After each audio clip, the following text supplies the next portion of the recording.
Ever wondered if your contractor is actually legitimate?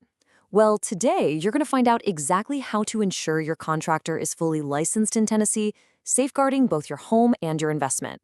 Welcome to this explainer. We're going to transform some essential state guidelines into a clear visual roadmap to protect your property and, of course, your hard-earned money.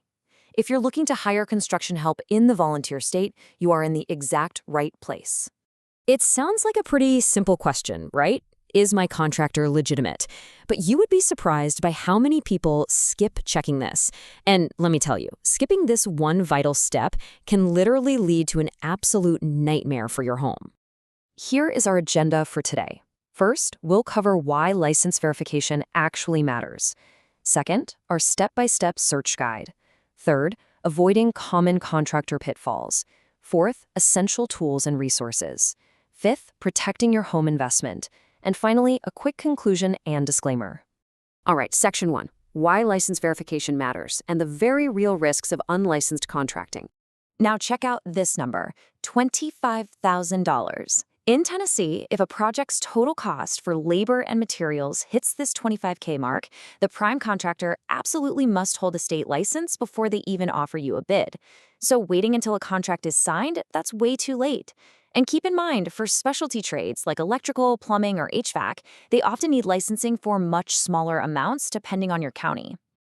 So what happens without that verified license? Well, you're opening yourself up to some severe risks. We are talking about shoddy workmanship that fails basic local building codes. Even worse, hiring an unlicensed contractor can actually completely void your property insurance coverage.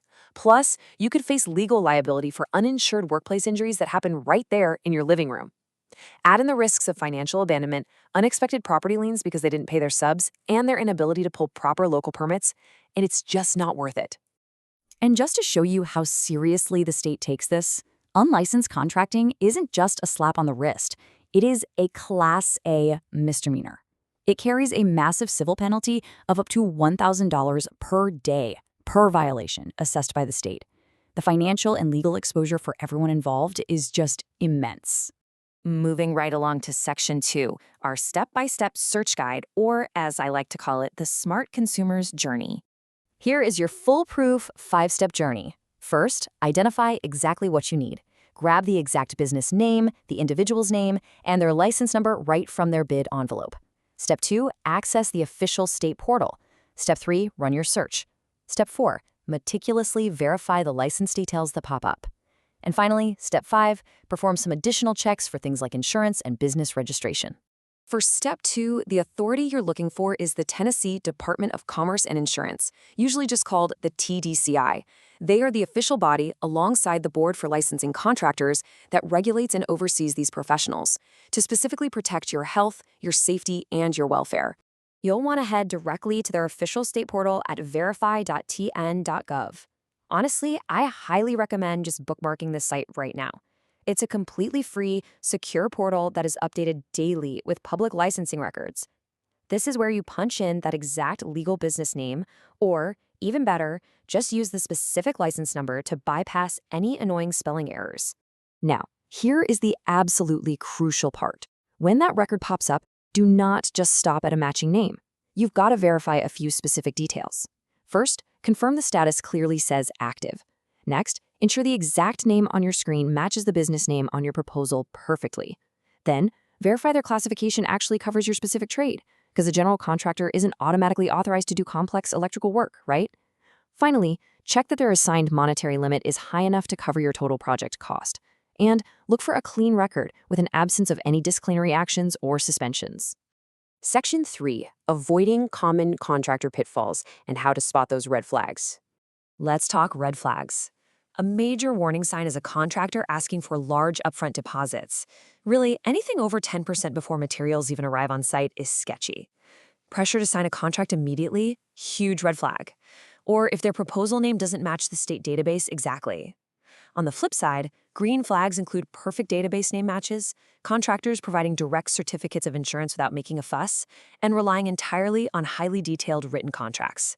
To put this in perspective, we recently saw a case where a homeowner was pressured to sign instantly with a massive 50% cash deposit. But by taking 5 minutes to check the state database, they realized the contractor was completely fake, saving themselves literally thousands of dollars. This quote highlights a pretty terrifying real-world reality. In Middle Tennessee, especially after storm events in Williamson County and surrounding areas, unlicensed contractors sometimes move quickly from job to job. These out-of-state storm chasers move incredibly fast through affected neighborhoods. Because they strike so quickly, doing a fast license lookup at verify.tn.gov is quite literally your ultimate shield against scams and abandoned work. Next up is Section 4, Essential Tools and Resources, Empowering Your Search. If you want to dig a little deeper, there are some amazing supplemental tools out there. Platforms like GroundCheck can instantly pull up federal court judgments, OSHA safety citations, and Better Business Bureau profiles. Trades API offers automated database checks, while UHire helps you search licenses and compare local contractor rates. Oh, and checking the Tennessee Secretary of State portal, that is absolutely vital for confirming that the underlying business entity you're hiring is actually a legally registered active corporation or LLC in the state. But, what happens if a project does go wrong despite your best efforts? Well, you have the TDCI complaint process. Through their online portal, you can submit a full narrative of the violation. Just make sure to include copies of all your contracts, any canceled checks, and physical photographs of the defective work. The state board will review it, potentially send an investigator to your house, and take disciplinary action against the license if it's warranted. Keep in mind, though, while the board can penalize the contractor, they can't force them to issue a refund. For actual monetary damages, you'd still have to go through the civil courts. All right, Section 5, Protecting Your Home Investment with some final action steps. To truly safeguard your property, remember this golden rule. Never, ever pay more than 1/3 down upfront, and never let your payments get ahead of the actual work completed on site. Also, just having a license isn't enough. You must always demand direct certificates for general liability and workers' compensation insurance that protects you from property damage or on-site injuries. Finally, ensure every single project detail, timeline, and material specification is locked tight into a written contract before anybody lifts a hammer. And that brings us to Section 6, our conclusion and disclaimer. Wrapping things up. Please take just a quick moment to note our standard disclaimer. This explainer is strictly for informational purposes only and should not be considered legal advice. You should always consult with a professional or the appropriate local authority for your specific concerns. Taking just a few minutes to verify a license establishes real accountability and provides a vital paper trail if things do go south. I really hope this explainer has empowered you to safely hire in Tennessee. And hey, if you have friends or family planning a renovation, make sure to share this info with them. Now I want to hear from you. Have you ever had an issue with a contractor? How did you handle it? Share your experience in the comments below. Thanks so much for joining me on this explainer.